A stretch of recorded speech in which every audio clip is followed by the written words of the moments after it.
সকলোকে মই লক্ষ্মীয়ে আকৌ এবাৰ স্বাগতম জনাইছোঁ আৰু আশা কৰিছোঁ সকলো ভালে আছে।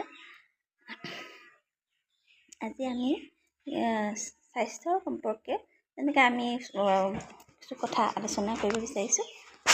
শাৰীৰিকভাৱে আমি সুস্থ হ'ব লাগিব প্ৰত্যেকজন ব্যক্তি, সেইধৰণে মানসিকভাৱেও সকলোৱে যাতে সুস্থ সবল হ'বলৈ চেষ্টা কৰিব লাগে। আৰু তাৰ বাবে আমি শাৰীৰিকভাৱে সুস্থ হৈ থাকিবলৈ আমি পুষ্টিকৰ খাদ্যসমূহ গ্ৰহণ কৰিব লাগিব। আৰু যেনেধৰণে শাক পাচলি হওক, সেউজীয়া শাক পাচলি, বতৰৰ কিছুমান ফল মূল এনেধৰণৰ। তাৰপিছতে আমি বিশুদ্ধ পানী খোৱা উচিত। নিয়মিতভাৱে পানী আমাৰ দেহৰ কাৰণে অতি প্ৰয়োজন। গতিকে বিশুদ্ধ পানী আমি খাব লাগে। আৰু সেইধৰণে গাখীৰ, ফল মূল, বিভিন্ন ফল মূল আছে, যেনেকৈ আপেল আমাৰ দেহৰ কাৰণে ভাল। সেইধৰণে শাক পাচলি বা বিভিন্ন পাচলিসমূহ, গাজৰ হওক এনেধৰণৰ।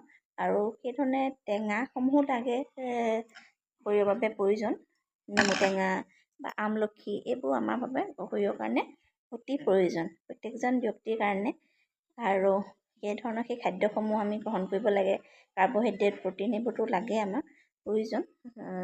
আটা বা চাউলৰ জাতীয় যিবোৰ বস্তু, চাউলেৰে বা চিৰা এনেধৰণৰ বস্তুসমূহ স্বাস্থ্যৰ কাৰণে উপযোগী। আৰু সেইধৰণে পানীৰ কথা ক'লোঁ, সেউজীয়া শাক পাচলি, ফল মূলসমূহ, গাখীৰ স্বাস্থ্যৰ কাৰণে ভাল, হাড়ৰ কাৰণে বহুত ভাল। আৰু সেইধৰণে আমি ৰ'দো ল'ব লাগে ডি ভিটামিনৰ বাবে। যিখিনি আছে আমাৰ ৰ'দৰ প্ৰয়োজন, ৰ'দ লোৱাও প্ৰয়োজন।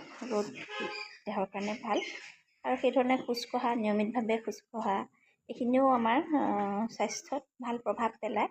অতি কমেও আধা ঘণ্টামান হ'লেও আমি খোজকাঢ়িব লাগে আৰু সেইবোৰে ভাল প্ৰভাৱ পেলায়। গতিকে আমি খাদ্য সেইধৰণে আমি গাখীৰ হওক, চাউল জাতীয় বস্তু, দাইলসমূহ আমাৰ কাৰণে ভাল। মাছ মাংস যিবোৰ আছে, যিসকলে খায় তেওঁলোকৰ বাবে মাছ মাংস বা পনীৰ, ডিমটো স্বাস্থ্যৰ কাৰণে উপযোগী। আৰু যিসকলে মাছ মাংস নাখায় তেওঁলোকৰ বাবে ঘিউ স্বাস্থ্যৰ কাৰণে ভাল, দেহৰ কাৰণে। ঘিউ বা গাখীৰে তৈয়াৰী যিবোৰ বস্তু, তেনেধৰণৰ ঘিউ, মাখন, ঘিউ, দৈ এইখিনি স্বাস্থ্যৰ কাৰণে প্ৰয়োজনীয়। যিসকল ব্যক্তিয়ে মাছ মাংস নাখায় তেওঁলোকে দাইল যিখিনি সেইটো খাব লাগে। আৰু সেউজীয়া শাক পাচলি, ফল মূল, ঘিউ খাব পাৰে, পনীৰ এনেধৰণৰ এইবোৰ বস্তু তেওঁলোকে খাব পাৰে। সেইখিনিও আমাৰ দেহত এটা ভাল প্ৰভাৱ পেলাবলৈ যিসকল ব্যক্তিয়ে নাখায় তেনেধৰণৰ ব্যক্তিসকলৰ বাবেও ভাল হয়।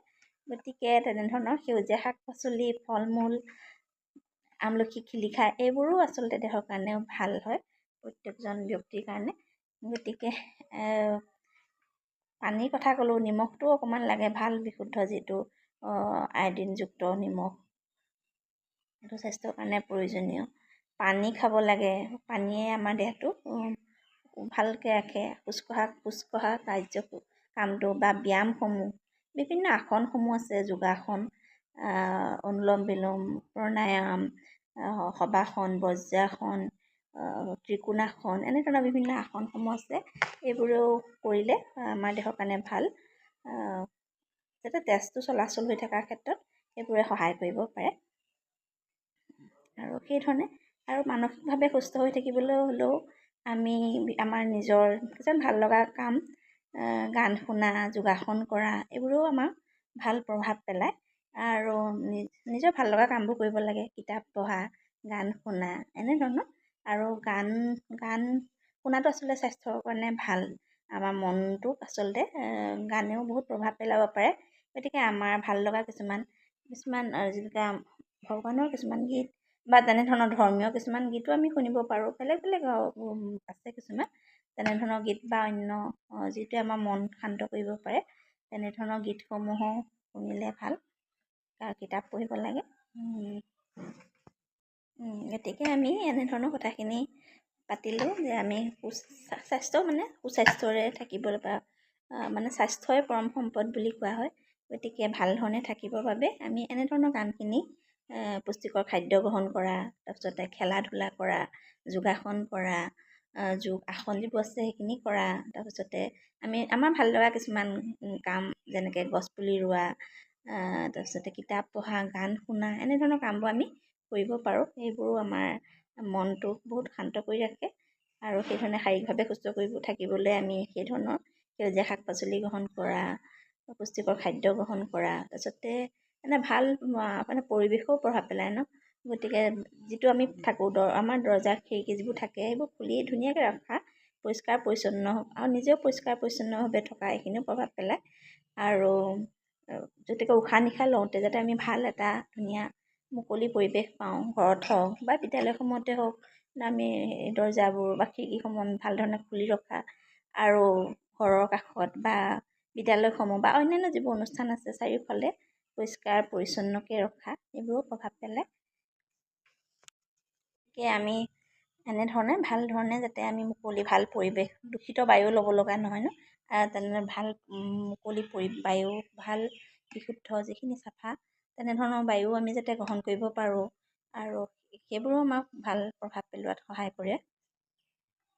সেইধৰণে আমি মাটিসমূহো হেৰি কৰিব নালাগে, বেয়া নষ্ট কৰিব নালাগে, যিকোনো জাবৰ জোঁথৰ পেলাই সেইবোৰো প্ৰদূষণ কিছুমান কৰি দিয়ে আৰু দেহত সেইবোৰেও প্ৰভাৱ পেলায়।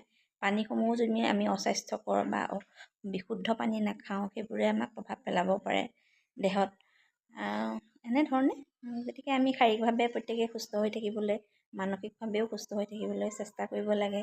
কাৰণ আজিকালি বেমাৰৰ পৰিমাণো বাঢ়িছে, প্ৰত্যেকজন মানুহৰে যিকোনো সাধাৰণ বেমাৰ কিছুমান হোৱাই দেখা যায়, বা নোহোৱা সকলোৰো যে নহ'ব এনেধৰণেও ক'ব নোৱাৰোঁ। কাৰণ আমি এনেকুৱা যিবোৰ খাদ্য খাই থাকোঁ সেই খাদ্যবোৰ আমি সকলোৱে জানো। গতিকে সেইবোৰত যাতে আমি ভাল ধৰণৰ খাদ্য খাব পাৰোঁ, সেইধৰণে আমি ঘৰতো কিছুমান গছ বা ফল মূল বা অন্যান্য যেনে পাচলি ৰুই খাব পৰা যায় আৰু যাতে আমাৰ দেহত ভাল প্ৰভাৱ পৰিব পাৰে। বা ঘৰুৱাভাৱে ৰোৱা গছ বা ঘৰত নহ'লেও অন্য ক্ষেত্ৰতো হ'লেও আমি যাতে যিবোৰ খাদ্য খাওঁ সেইখিনিও যাতে ভাল হয়, বা অকল শাক পাচলি খাইছোঁ, ফল মূল খাইছোঁ, সেইখিনিও যদি ভাল নহয় দেহত বেয়া প্ৰভাৱেই পেলাব।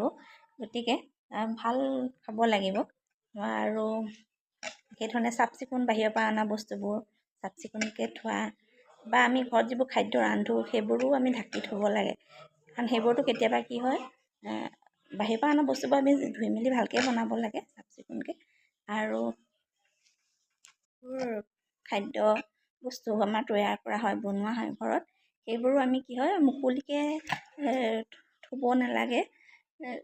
কেতিয়াবা যদি আমাৰ হেৰি হয়, কাৰণ ঘৰতো বিভিন্ন বস্তু থকা যায়, সেইকাৰণে আমি তেনেধৰণৰ মুকলিকৈ সেই বস্তুবোৰ ৰাখিব নালাগে। ঢাকি থ'ব লাগে, যদি আমি খোৱা অলপ দেৰি হৈছে এইবোৰ ঢাকি মেলি থ'ব লাগে, যাতে আমাৰ ঘৰসমূহত থাকে ন, আমি নজনা প্ৰত্যেকৰ ঘৰতে জেঠী হওক বা অন্যান্য তেনেধৰণৰ কীট পতংগ, সৰু সৰু মকৰা হওক বা অন্যান্য বস্তু থাকে। গতিকে আমি নজনাকৈ হয়তো কেতিয়াবা যদি পৰিও যায় আমাৰ স্বাস্থ্যত অপকাৰ কৰিব। গতিকে আমি খাদ্য বস্তুবোৰ ঢাকি থ'ব লাগে। আৰু সেইখিনিয়ে আৰু তেনেধৰণৰ অৱস্থাখিনিয়ে আমি সকলোৱে, আপোনালোকেও জানেই সেইবোৰ নিয়ম পালন সকলোৱে কৰিয়ে থাকে। তথাপি মোৰ ফালৰ পৰা এনেই আজি অলপ পাতিলোঁ। আজিলৈ আহোঁ, ধন্যবাদ।